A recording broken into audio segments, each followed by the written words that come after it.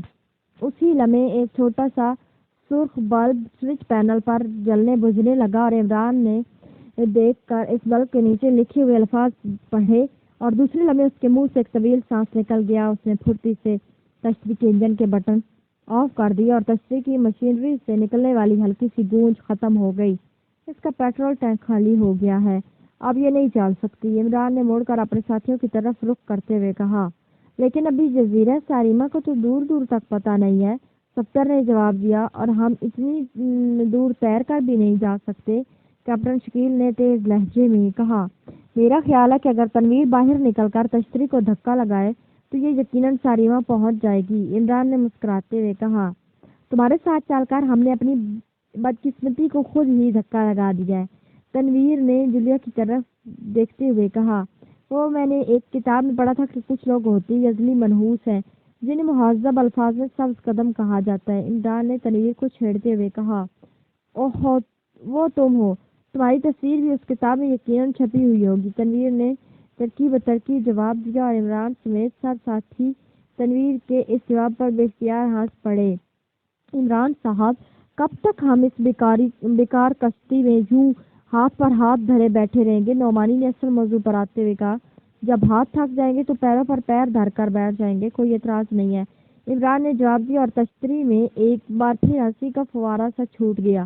لیکن نعمانی کی بات بہرحال سچ تھی، وہ بری طرح بے دست و پا ہو کر رہ گئے تھے اور اگر تشتری نہ چلے تو اس کا خلیج سے زندہ بچ کر نکل جانا ہی تقریباً ناممکن تھا۔ دوستوں، اتنا گھبرانے کی ضرورت نہیں ہے، اللہ تعالیٰ کوئی نہ کوئی صورت نکال دے گا۔ سنو، ایک تجویز ہے، ہو سکتا ہے اس طرح کسی کنارے پر پہنچ جائیں، عمران نے سنجیدہ ہوتے ہوئے کہا۔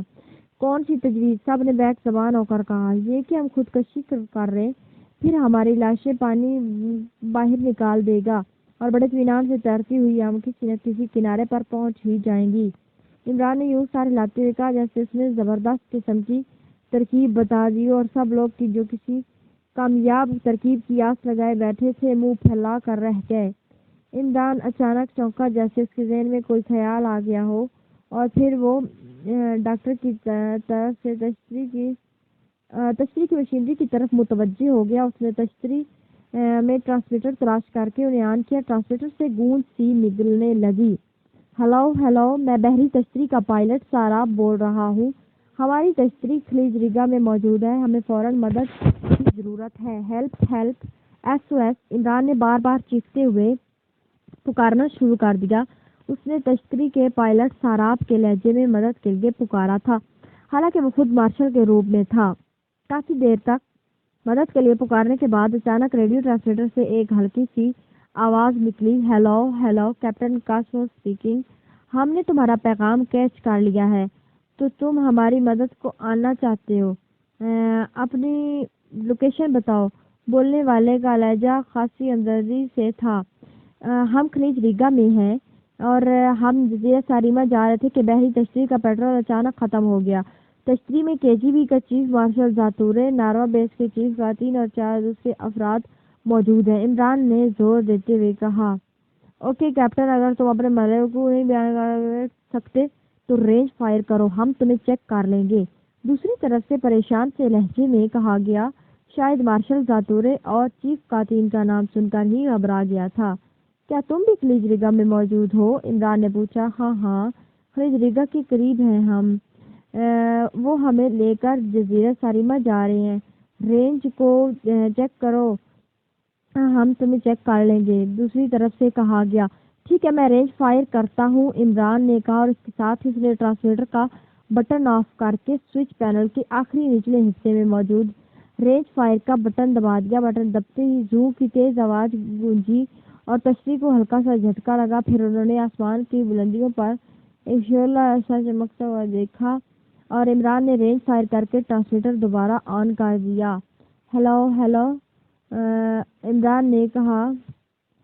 یس فائر کر دو، دوسری طرف سے کہا گیا۔ عمران نے دوبارہ رینج بٹن کو دبا دیا۔ تشریح کو ایک بار پھر جھٹکا لگا اور زوں کی تیز آواز گونجی اور پھر بلندیوں پر ایک دوسرا شعلہ بھٹکا۔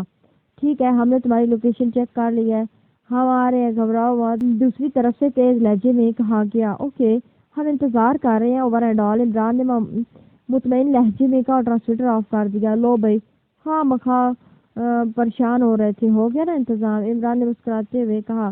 واقعی ٹرانسمیٹر کے ذریعے مدد حاصل کرنے کا کسی کو خیال تک نہیں آیا۔